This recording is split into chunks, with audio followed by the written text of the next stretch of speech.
সিংহ শিশু বিদ্যাসাগর ভীর, উদ্বেলিত দয়ার সাগর বীর্যে সুগম্ভীর।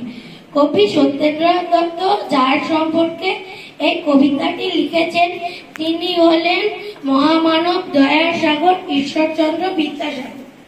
সমাজকে কুসংস্কার মুক্ত করে নতুন জীবনের জন্য যিনি আমাদের এগিয়ে নিয়ে গিয়েছিলেন, সেই মহামানব দয়ার সাগর হলেন ঈশ্বরচন্দ্র বিদ্যাসাগর। তাঁর প্রকৃত নাম ঈশ্বরচন্দ্র বন্দ্যোপাধ্যায়। বিদ্যাসাগর 1820 খ্রিস্টাব্দে 26শে সেপ্টেম্বর মেদিনীপুর জেলার বীরসিংহ গ্রামে জন্মগ্রহণ করেন। তার পিতার নাম ঠাকুরদাস বন্দ্যোপাধ্যায় ও মাতার নাম ভগবতী দেবী। গ্রামের পাঠশালার পাঠ শেষ করে বিদ্যাসাগর বাবার সঙ্গে কলকাতায় যান পড়াশোনার জন্য। বিদ্যাসাগর সংস্কৃত কলেজের শিক্ষা সম্পন্ন। ছোট্ট ছেলেটির 7 বছর বয়স, সবে পাঠশালার পড়া শেষ হয়েছে। তার বাবার সঙ্গে কলকাতায় আসছে। তখনকার দিনে রেলগাড়ি ছিল না।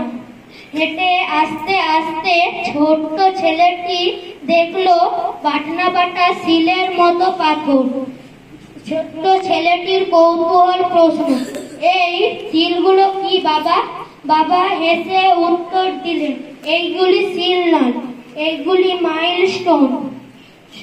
1 মাইল দূর দূর এই পাথর রাস্তার পাশে বসানো আছে।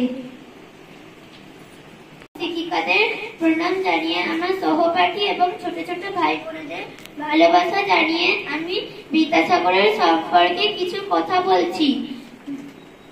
বিদ্যার সাগর তুমি বিখ্যাত ভারতে, করুণার সিন্ধু তুমি সেই জানে মনে। আর কবি মাইকেল মধুসূদন দত্ত যে মহামানবের জন্য এই কবিতাটি লিখেছিলেন, তিনি হলেন দয়ার সাগর বিদ্যাসাগর। বিদ্যাসাগরের প্রকৃত নাম ঈশ্বরচন্দ্র বন্দ্যোপাধ্যায়।